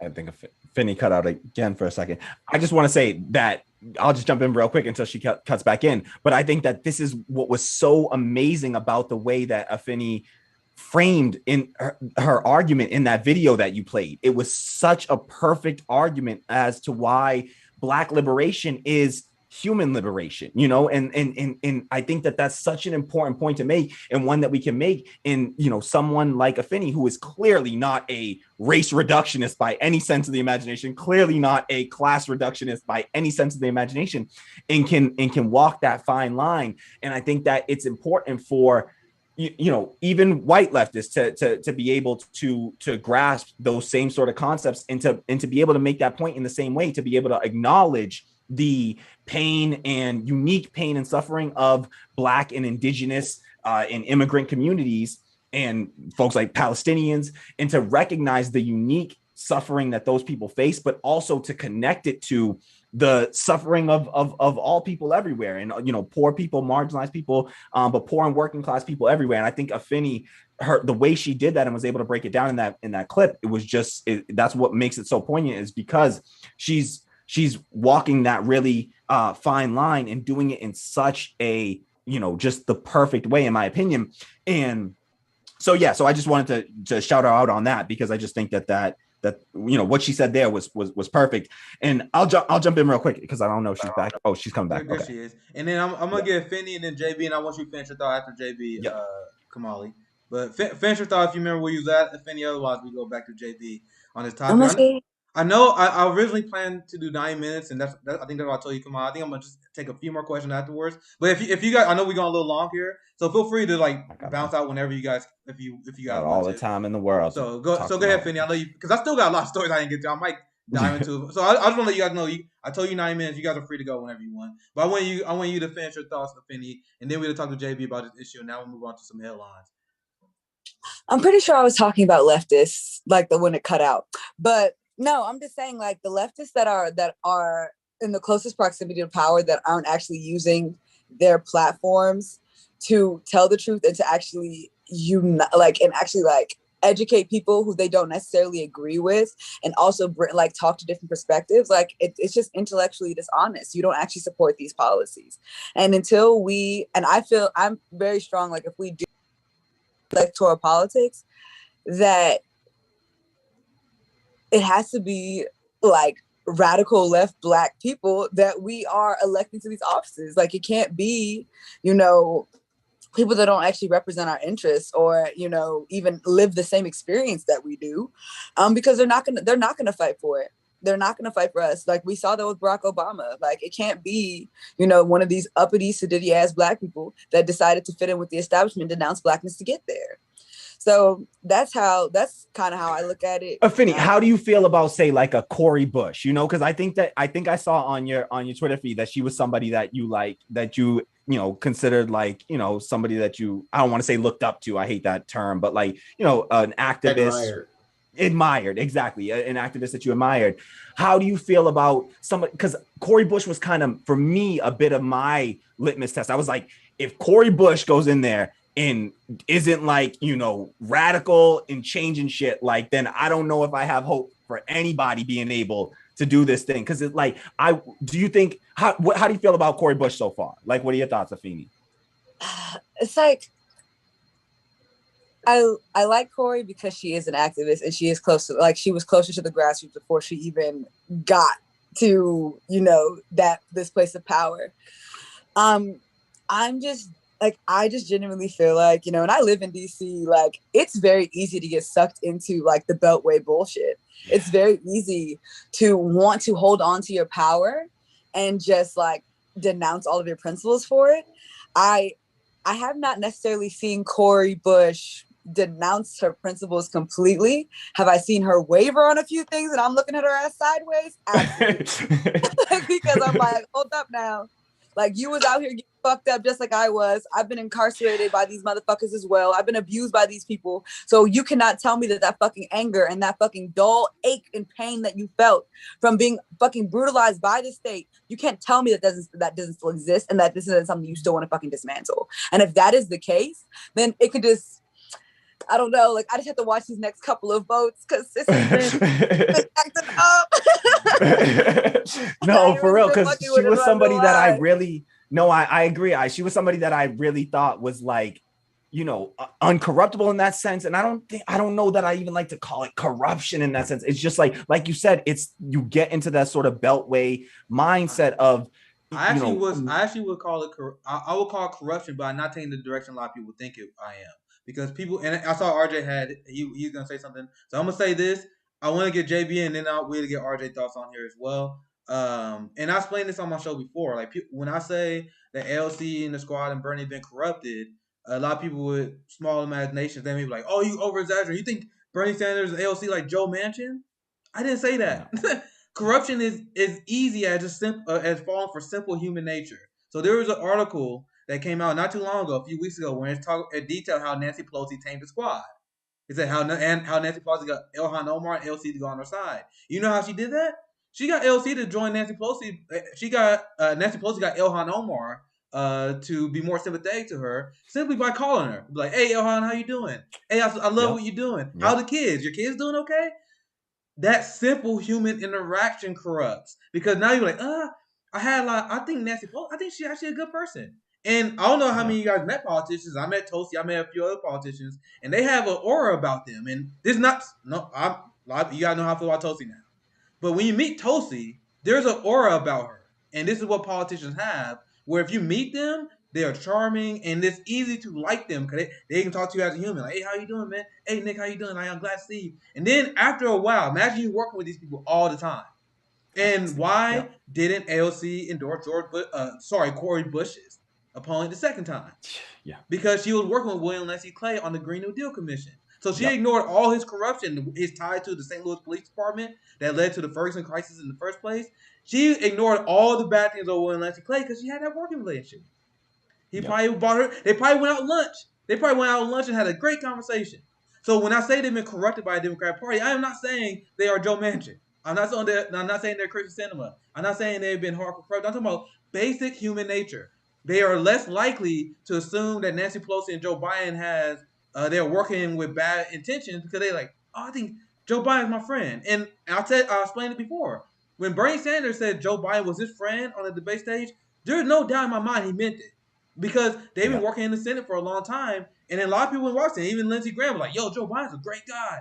They say this because they are colleagues. So Joe Biden probably saw Bernie Sanders, even though their ideology so far apart. But he was like, hey, Bernie, how you doing, man? Hey, let's grab some lunch, Our good Bernie. friend Joe. So when Bernie said that Joe Biden was his friend, I think he's telling the truth because he got to know him. He rubbed his elbows, and that corrupted him. So when people were like, "Oh, you been hyperbolical," when you say they've been corrupted, no, I'm talking about on every level. I want to get JB on here, and I'll bring you back in, Kamali, because I think I didn't get my last thought. Oh yeah, and we got a lot more time. Go with RJ first. Go RJ first. Go ahead, RJ, and then we get JB. I'm gonna go back to the original topic here soon. But go ahead, RJ. Yeah, What you so- about to say earlier? Here's the issue, though, with like the squad, though. They're doing what I call practical rationality politics, where it's like they look at an issue, like specifically when it came to like these COVID relief bills and other types of policies and stuff that the movement wants and what they're trying to push for. They believe, well, the establishment's already given me this. I don't want to lose any more. So I'm going to take what I get now in hopes of getting something later. But that's not necessarily how the game works all the time, especially since you're on the outside. Of course, if you're one of those blue dogs, you can play that game because in the end, you're rewarded for stuff like that. And upon occasion, if you're going against him, like that one congressperson that voted against Nancy Pelosi in 2018, she got rewarded this time around. Go figure.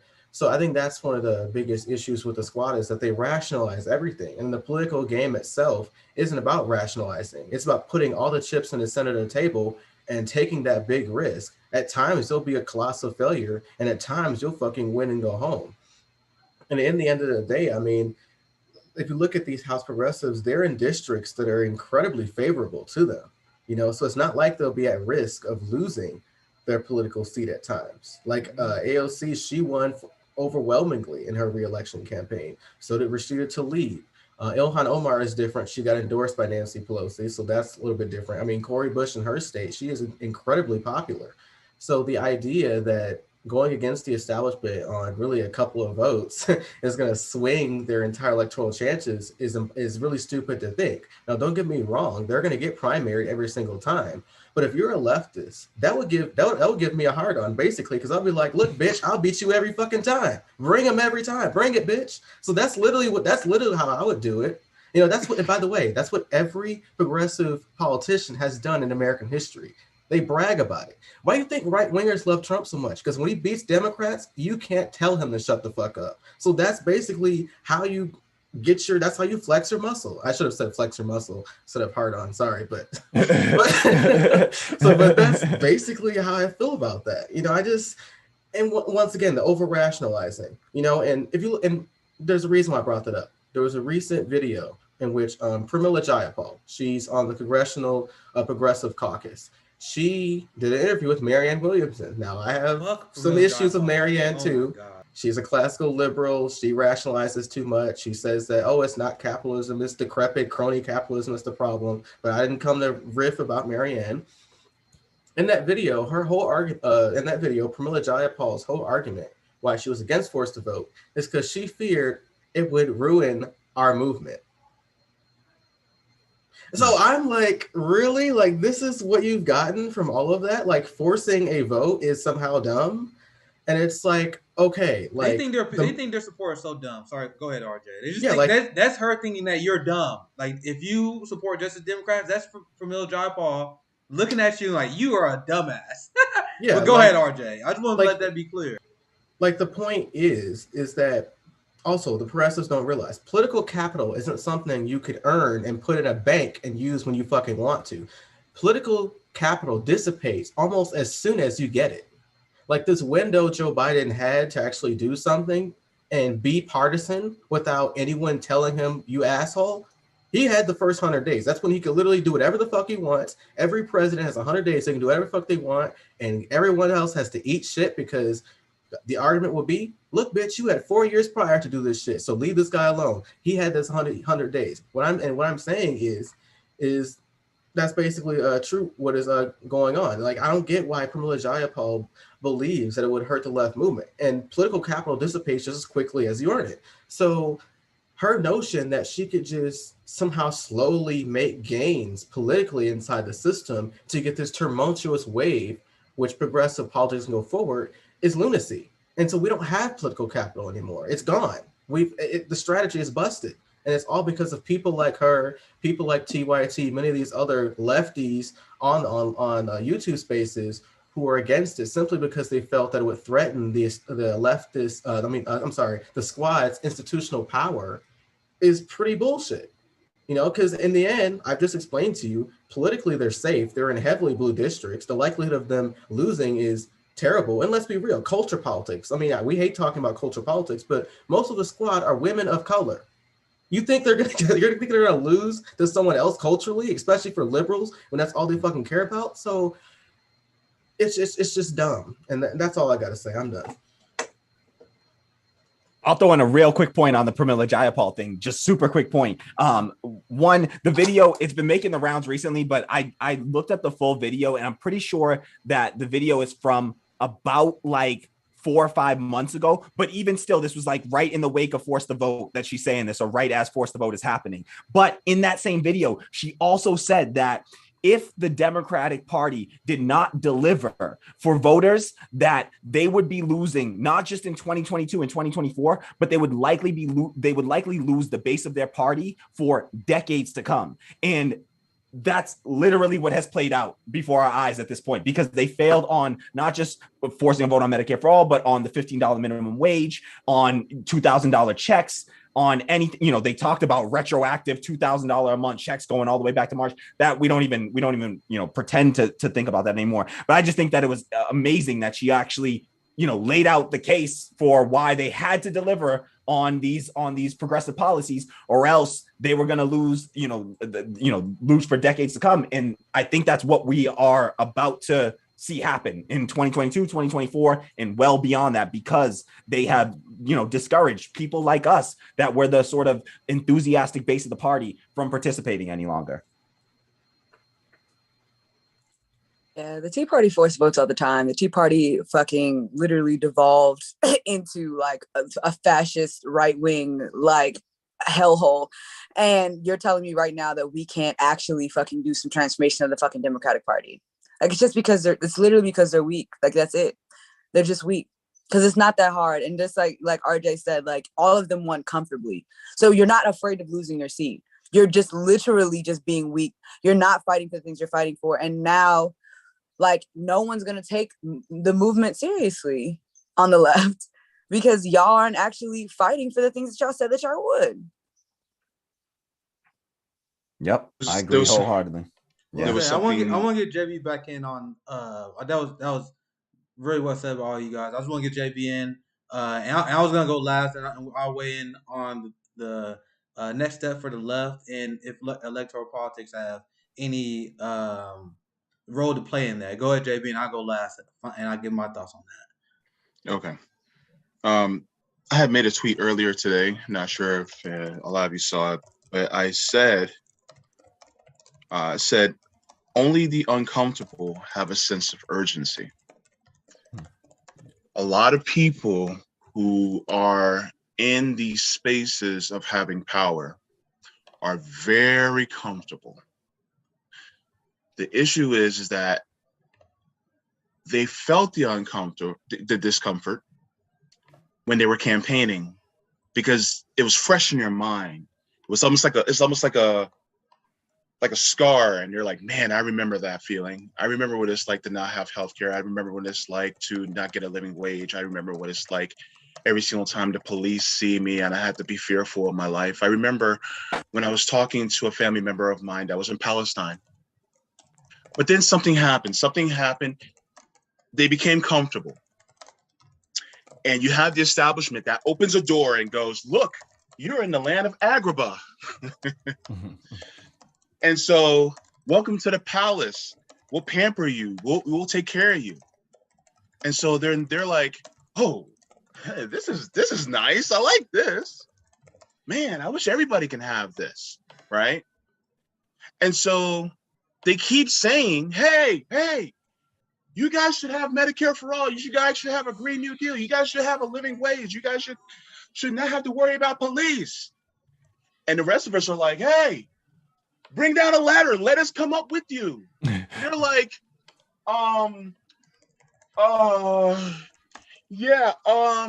just hang on. Just hold on. I'll get you guys a ladder soon. 4 years later.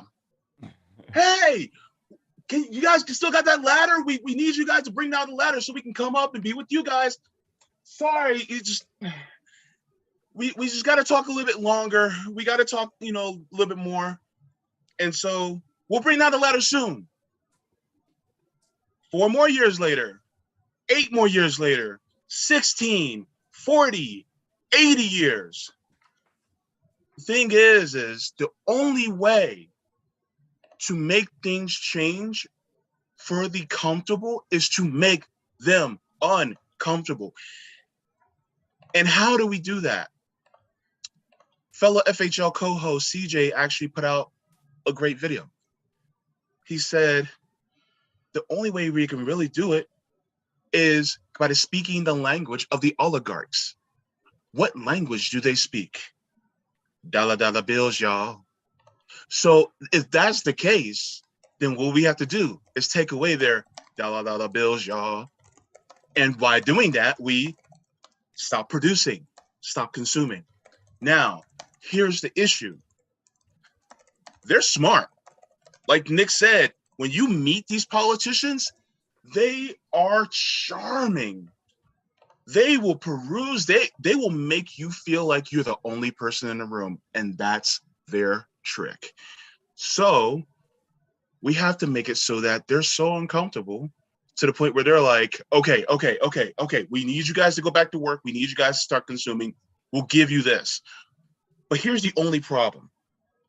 And I want to bring, I defer to RJ for this because he's our resident historian. What happened in the 1930s when FDR was thinking about doing the New Deal? You had the Socialist Party and the Communist Party coming together saying, look, motherfucker, if you do not give us what we want, we will destroy you.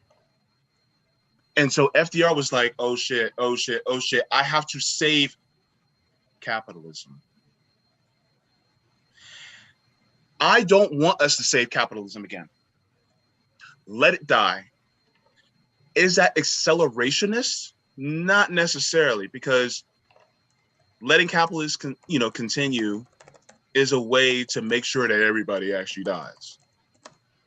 But what I mean is we need to get to a point where we provide mutual aid so strongly that, number one, people will be willing to do a general strike. They'll be like, oh shit, yeah, I'm game. Number two, we have to do it to the point where people look at capitalism as the evil that it really is, and that there's no saving it. Nick and Jackie had posted up recently the interview with Dr. Richard Wolff. And Dr. Richard Wolff was actually speaking about how capitalism is on its last legs. It is about to go. Our goal is to make it so that we get the policies that we need for people, but without resuscitating capitalism. We do not want to save the life of capitalism because it is killing us. So that's kind of a paradox in my head, and I'm literally going through it as I'm speaking to you right now.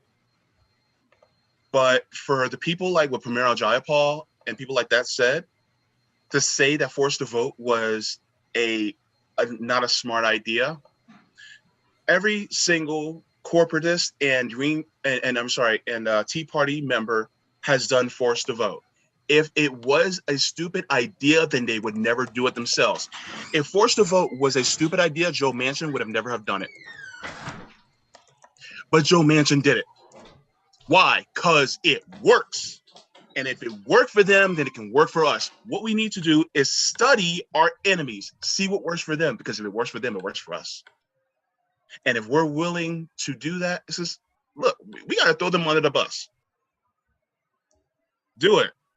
Because the thing is if we don't throw them under the bus career-wise, they will throw us under the bus life-wise. And I'm tired of being rolled over.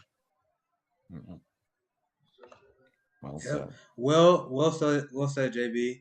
Now I'll get my thoughts on this. I discussed this before, the role of electoral politics. You guys know I quit my job to canvass for Bernie in multiple states, and people who follow my show, people who follow my tweets, know I've recently been very critical of Bernie Sanders and the progressives. Now, if you ask me, do I regret that? Nah, I still don't regret it to this day. You know why? Because I got to travel and I talked to my people, black people. I talked to white people. I got to talk to Latino people, and I turned them anti-capitalist. I used the Bernie campaign as a mechanism to radicalize my people.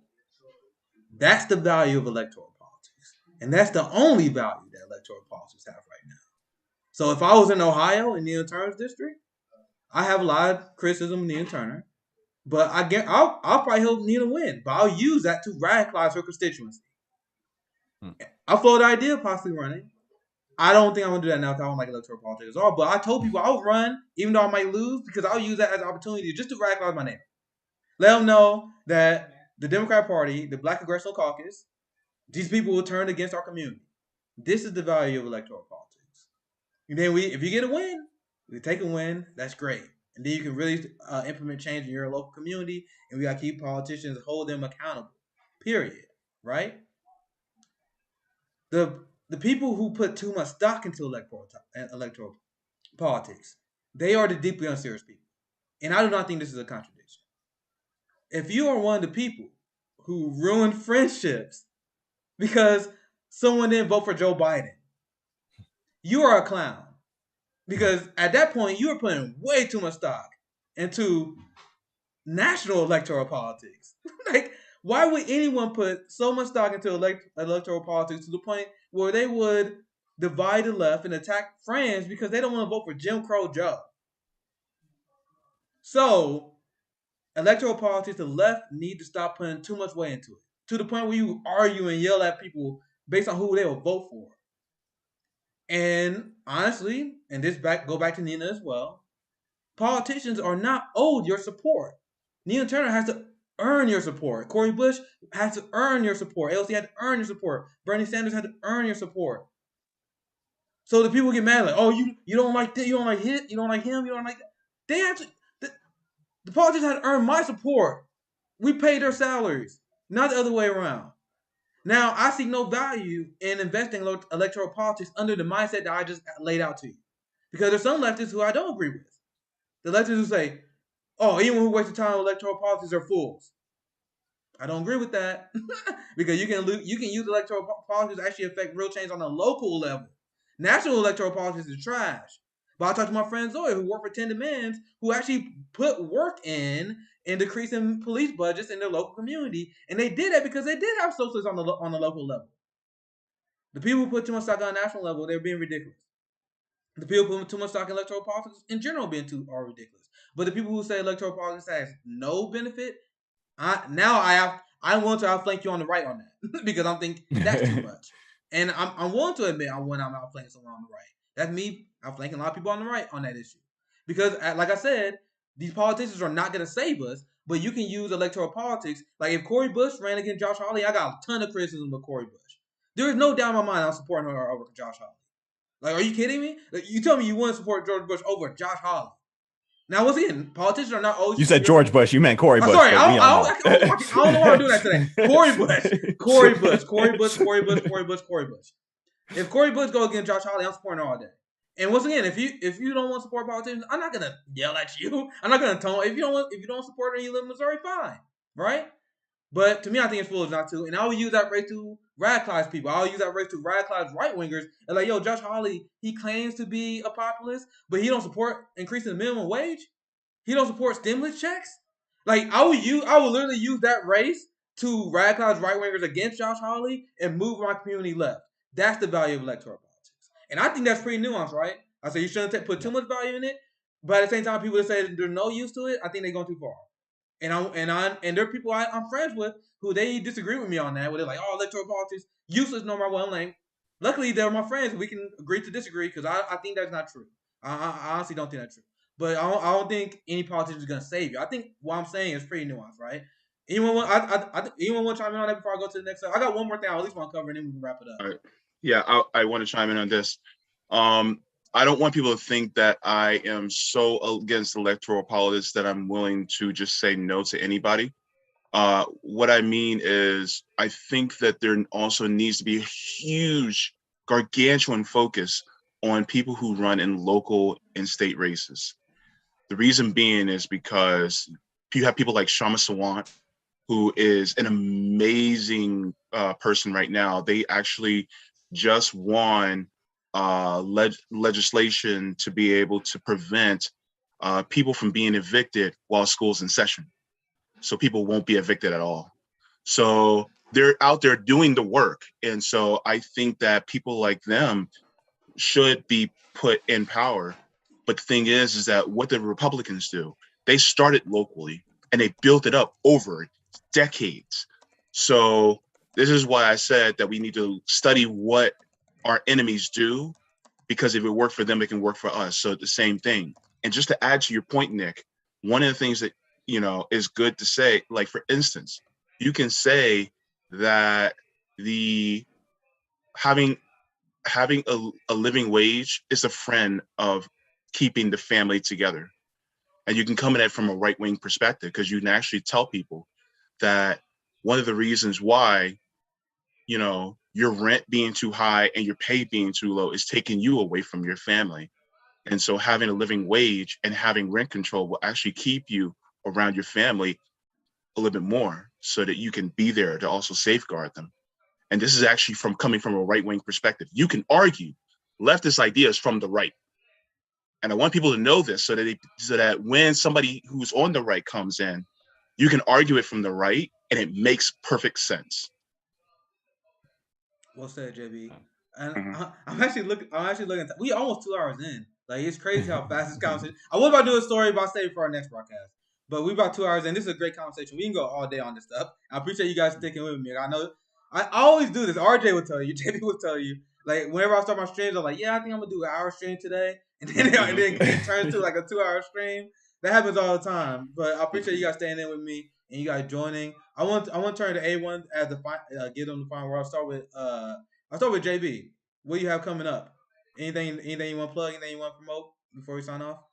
I got Kahmali coming on Sunday. There we go. All That'll right. be nice. So yeah. So we're gonna have a great conversation. You're gonna hear from both of us again. And also, I'll also be doing a bonus show on Sunday evening. And that will basically be me having Michael Tenavasa back on. We got cut off a little bit because I ran over time a little bit, but we're going to have a little bit more of a discussion. Not sure if I'm going to be doing that pre-recorded or live, depending on, this time slot, but stay tuned. But at 1 p.m. Eastern Standard Time, Kahmali Rose and myself will be discussing policy, because that's how we do. Looking forward to it. Yeah, so I want to get Kahmali in here too, man. Like, you killed it today, and we definitely gotta bring you back on. Tell our audience about the Radical Democracy Show. Where they can find. Yeah, you can find me on. You can find the Radical Democracy Show on YouTube and Twitch. And you can also support us on Ko-fi, ko-fi.com/radical democracy. They take the least from creators, so we prefer to use that as our donation mechanism. But you can also find us on Patreon, patreon.com/radical democracy. And we really are just about trying to build workplace democracy. We're trying to, work on this idea of developing a independent left media collective as well. And so there's something that I always try to bring up and have discussions on. And I will be definitely reaching out to Afeni to try to get her on the show ASAP, because loved the conversation today and would love to have her on the show to talk some radical left politics as well. So we're just you can check us out. I've been doing a book series with the crossover with the Vanguard. If people are familiar with the Vanguard, we recently read through Cornel West's Democracy Matters, and we did a whole series on it. So we got one episode left to do on that, so we should be finishing that up next week. But you can check out that series. It was really great conversation that we had on that. So you can check that out on our channel. Follow me on Twitter at @OnToThe5th as well. And hopefully you'll see me back here on Fred Hampton Leftist soon. What's that, Kahmali? What can they come find you at? Anywhere, Twitter handle, anything you want to plug? So I would always love to plug my grassroots organization. It's Absolutely. Fighters DC on Instagram. Please, if you have the means, donate. If you don't have the means to donate, please just share our content. So we can continue to do the work that we do here in DC. We feed people every week. We pay people's rent. We out here like really trying to take care of our community. Can you say what that was one more time? I missed the handle for it. Freedom Fighters DC. Okay, dope. And then as far as like me, you can find me at Red is Ari, Red with 2 D's is Ari. It's all of my tags. Yeah, I know they was asking for your Twitter earlier. I think we were trying to put that in the chat. So make sure y'all follow her on Twitter. Red is Ari. Yeah. And then I'm also planning a mass liberation action with Palestinian youth. We're gonna have undocumented folks, and it's gonna be a Black Liberation March. We're talking about dismantling the carceral state. We're talking about dismantling U.S. imperialism because we know that the U.S. is the root of all of the violence and police violence and over-militarized bullshit that we see throughout the world. So also, please, if you follow me, like keep an eye out for that. And yeah, like thank you guys so much. Yeah, and I hope as you guys see throughout the course of the last 2 hours, Afeni is definitely a Fred Hampton leftist, and this is why I brought her back on, and you'll see a lot more of her on the channel as long as she's available because these conversations are amazing. I don't know if RJ's there, but what you got planned for revolutionary jargon, RJ? I'll give you a few seconds. Okay, so thank you guys for watching. The thing is, we upload every single day. And I gotta get CJ. I know CJ been on break for a while. That's why I've been uploading on Wednesday. But the idea is we do upload every single day. I think Sabrina Sabs is gonna be uploading on the weekends now. So Revolutionary Jargon with RJ will be on Friday. JB Font usually does his show on Sunday. Today is my day. That's why we did Black Liberation Politics. But make sure you gotta check out the main panel every Thursday because every Thursday is the official Fred Hampton Leftist podcast because that's where all the hosts join on the panel. We usually do our individual shows. Sometimes, as you see, RJ and JB will hop on with us and we join each other as co-hosts. But if you want to have the podcast with all of us on when we discuss these issues, that's Thursday. So make sure you check that out. I think I covered the whole calendar. We had Nerdologics with Jackie and Meg yesterday. That's where they take cultural ideas, cultural entertainment. Like they take movies and they add political and social commentary to it. And I'm a giant nerd. I love watching that stuff, but I'm not really good at doing that. Like I can watch a Marvel movie, but I can't explain to like I'm not really good at like breaking down the connections. But Jackie and Meg is really good at doing that. So that's why we do Nerdologics. Check that out on Monday as well. I think I covered the whole calendar week. The point is we upload every day. And we're even working on, I mean it's very early, but we're working on like time slots so we can have multiple uploads every day because we support like the support we got over the last like 2 weeks has been insane. and we I want to say now I appreciate you guys because the algorithm has not helped. I checked. I'll go on devices without any of because you can see it if you like subscribe. Like I always like check my view counts and that stuff. But I'll log into like another like a tablet without my profile, and I will search for our videos by name, and you can't find them. So the algorithm is not going to help us. We only grew the way we have because you guys been sharing these stuff. So we appreciate you guys doing that, and that's why we are trying to upload every day, provide good content every day. Because this, like, if this channel grows, it will be a people power grown channel. So thank you guys for watching. This is Nick, Social Cinema. Hope you guys enjoying the channel. If you have, support the Patreon, subscribe, hit the bell. This is Nick. Sign off. Thank you guys for watching.